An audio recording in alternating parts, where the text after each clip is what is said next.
So Japanese people are really good at drawing. I will not hear otherwise.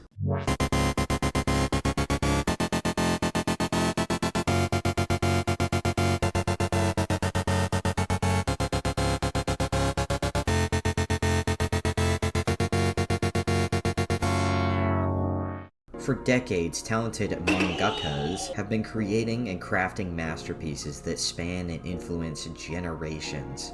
Or you make an isekai. I've been reading manga for a hot minute now. To me, reading manga is a much more intimate experience than watching anime. It's a work that comes from the hand and soul of one person, crafted from their personality and experience. I love my good old shonen, Hunter x Hunter, Chainsaw Man, Bleach. Books like Vinland Saga, One Piece, and Berserk have all made me cry a lot, and reading Fire Punch, Homunculus, and Blame, well, actually, I'm not really sure what happened there. But one of the things I love most about manga is the fights. Oh man, they are really good at fights. Being able to convey the motion and intensity needed for an effective fight scene with still images is, putting it lightly, impressive as fuck. There are so many aspects of what goes into making a brilliant fight scene. Paneling, choreography, scale, pacing, plot relevance, and mangakas have mastered all of them. Characters come to life with light speed movement and earth-shattering attacks. We enter the minds of the characters as we follow every dodge and blow, scrambling to come up with a plan. And some of them are just straight hands, I won't lie. But regardless, the fight usually represents more than just two people duking it out. It's a clash of two souls, two beliefs, and if the author does a good job, their battle will reflect that. So that's what I'm hyperfixating on today. You have been warned. And this is just my opinion from the series that I've read, so if you disagree or think I'm missing any, feel free to let me know. Okay, so first up on the list. Okay, rude. So yeah, Hakari versus Kashimo. This fight is crackling with an energy you feel every time you read it. The layouts guide your eyes through the action, giving the characters a sense of movement and weight. And I don't even need to mention Gege's phenomenal choreography. Say what you want about their writing, but they can sure as shit draw an open can of whip ass. Both combatants are playing with their lives on the line, giving a constant sense of danger. Attacks are heavy and impactful, demonstrated by the overwhelming power of the two characters. Hakari's unlimited jackpot, and Kashimo's ability to endlessly hype himself up only to get bisected.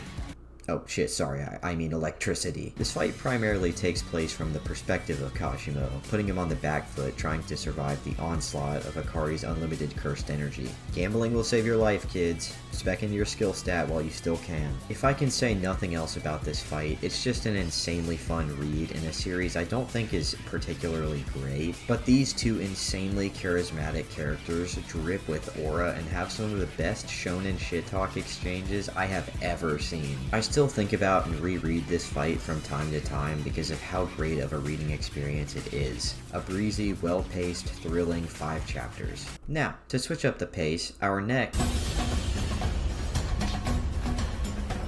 What the fuck? Stop doing that. Do you hear it? That rhythm? Those drums? That laugh? Wait, that might just be me. I ate some old pills. But that's what this fight feels like. You're constantly questioning what you're seeing. Like, is this fucking dickhead really jump roping Kaido? And this fight comes after the revelation that Luffy's Devil Fruit is completely different from what we thought it was from the past 1,000+ chapters. So we as an audience have no idea what Luffy is capable of with this new power-up. And Oda uses this new form to show us stuff I've never seen in manga before. By embracing classical Western animation, Luffy is basically just Bugs Bunny. But this fight's plot relevance cannot be understated, serving as the finale to cap off the Wano saga. But this fight is fun, inspiring, and hopeful, all without sacrificing the direness of the situation. Luffy has thrown himself at Kaido a few times now, for varying degrees of success, but with this new power, the tides of the battle are completely reversed, as Luffy proceeds to give Kaido a generational dog walking. This plot-driven clash does everything it should, with amazing character moments, greatly switching up the status quo, and provides a satisfying and dope badass conclusion to Wano. So much so that when I think of One Piece, my mind almost immediately goes to this fight, and I think it'll go down as one of the all-time greats. Continue to cook, Oda, and that's all, folks. Okay, so after a goofy, silly slapstick fight, how about we cleanse our palates with some good old-fashioned murder? Next up on the bracket, we have a battle of two monsters. One of the best to do it, it's...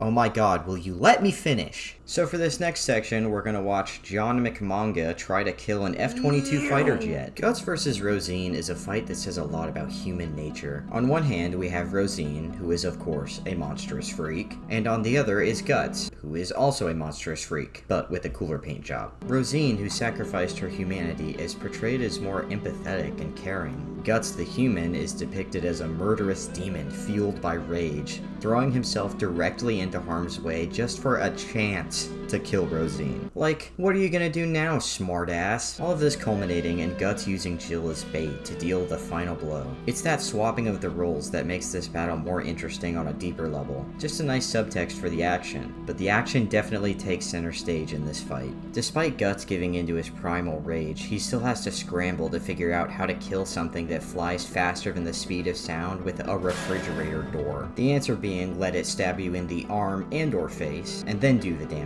Attacks have wind up and deal devastation. Guts with his hunk of iron that simply deletes anything in front of it, and Rosine with her blinding speed and violent wind. The characters move with such fluidity and grace, made with careful consideration because any move could be their last. While the paneling is somewhat standard, the art, choreography, and framing are so engaging and cinematic, it doesn't even matter. Kentaro Miura is a manga genius, and that's all there is to it. But whatever, enough of that Dark Souls bullshit. It's time for One Punch! This is really starting to piss. Alright, I'm gonna level with you. If you catch me on a good day, I might just call this fight the best in all of manga. Saitama vs. Cosmic Garou is God's apology for not making dogs live forever. And it almost makes up for it. Yusuke Murata delivers 120 pages of a once-in-a-lifetime smackdown with absurdly over-the-top action that goes so insane, he colored it. There are so many double-page spreads in this fight that are essential to displaying the titanic power of these two monsters. Everything about this fight is heightened and ludicrous. This fight takes place on one of Jupiter's moons, 390 million miles from Earth. With a sneeze, Saitama displaces all the gas from the surface of Jupiter, exposing the planet's core. All of this because he had a common cold. He can just say fuck you to hyperspace gates. And I'm no astrophysicist, but I'm pretty sure you can't do that! He obliterates the moon they're fighting on with a single hand and bounces around the rubble so he can attack Garou from all directions, mimicking his portal barrage from earlier. The fight ends with Saitama going back in time to stop Garou before the fight even starts with his zero punch. Oh, and he does all of this naked and one-handed! But Murata is no stranger to massive, detailed, monumental set pieces and action, so this fight is right up his alley. It's not anything deep or thought-provoking, it's just a stupid level of absurdity. The only reason Saitama isn't stranded in space is because his fart is so powerful it propels him through the portal Garou was escaping through. It's definitely in line with the rest of the One Punch Man series. Nothing is too serious, but it still finds a way to be unironically badass and exciting. The art is orgasmic, and 120 pages across 2 chapters is a massively impressive feat when 15 to 20 is the industry standard. Nobody moving like Yusuke Murata, and this feat in manga making proves that. But what, you're just gonna take my word for it? I'm just some dumbass. Hang on, let me make a call real quick. What do you have to share with the class? Well, okay, I am also, like, I'm remembering it off of something that I saw in high school, but, like, genuinely, it was probably, like, the first time I ever had goosebumps watching a fight scene, and it's, have you ever seen the anime Hajime no Ippo? Okay, so In the anime, you basically meet Ippo, who's like a land nerd little kid that doesn't really seem to care about boxing. And I think the whole message behind his motive is that he's really just like the defining character of someone who picks up a new hobby and develops such a deep and intense amount of love that is enough of a reason to guide them to make it far into the sport. But eventually he comes across this dude named Sendo, who is basically kind of like him. Sendo is like just cooler Ippo. His big catch is that they start to show sequences of him with green eyes, and that means like his mind has turned off and instinct has just taken over. They meet and they're kind of like pals. Like they would honestly probably get along pretty well if it was outside the context of boxing. And I think in terms of shonen, that's like one of the first times I've ever seen a big upcoming match or fight sequence where neither of them really have like a moral incentive to want to beat the living shit out of each other. It's purely just because of the fact that they're in the way and like what they represent. Something about that fight scene. I used to use that fight scene between Sendo and Ippo as like motivation before I would go work out at the gym. And when I was playing college water polo, before like a big match, I would watch the Ippo versus Sendo fight because it had such an immense like motivational type of media effect on me. There's a part where it's like the last round of the match. The two of them are fully like exhausted, like zero thoughts are in their head. And Ippo, I think he goes for like a right hook over to Sendo, and Sendo like leans back, but then the camera zooms in on his face, and then Ippo realizes that his eyes are green, and everyone's like, oh fuck, this guy is totally fucked. But then instinctively Ippo like weaves it over to the side, and the soundtrack that like Hajime no Ippo has been playing since fucking episode 1 of the show, it's called Inner Light. You can start to hear like the guitar riffing to play the main soundtrack, and dude, the guitar starts playing, and they animate a guy in the crowd getting goosebumps. You as the viewer are like shitting your pants, and Ippo does like his classic move that's called the Dempsey roll and just ends up winning the game. And when I was in high school, tears poured down my face. In college, thinking about it, tears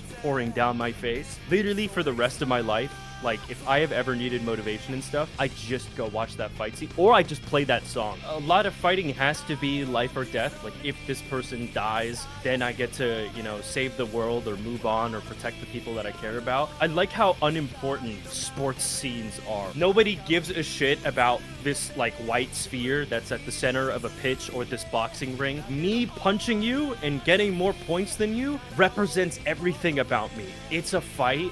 And in the grand scheme of things, it doesn't matter. But to like these two people, it means so much. Like that shit gets me going. Like that shit makes me stiff as a rock. It's like looking into like a microcosm I get. Because like you're saying in sports anime, like the stakes almost don't really matter. Yeah, it's kind of like meaningless, but at the same time, it's like the only thing that matters. See, that's how I know you and I are like in this elevated existence. And it's because you use the word microcosm.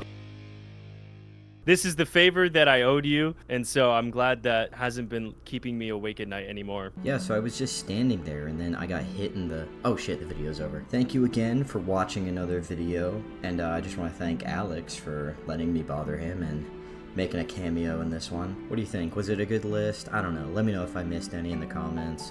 Maybe I'll make a part 2. Who knows? Sorry this one took a while. I went to the beach and I got very sunburnt, for I am very white. Anyways, here's the teaser for another video that is even more stupid. And no, this is not a joke. Enjoy. Here we go. Focus. Speed. I am speed. One winner. 42 losers. I eat losers for breakfast. I'm faster than fast, quicker than quick. I am lightning.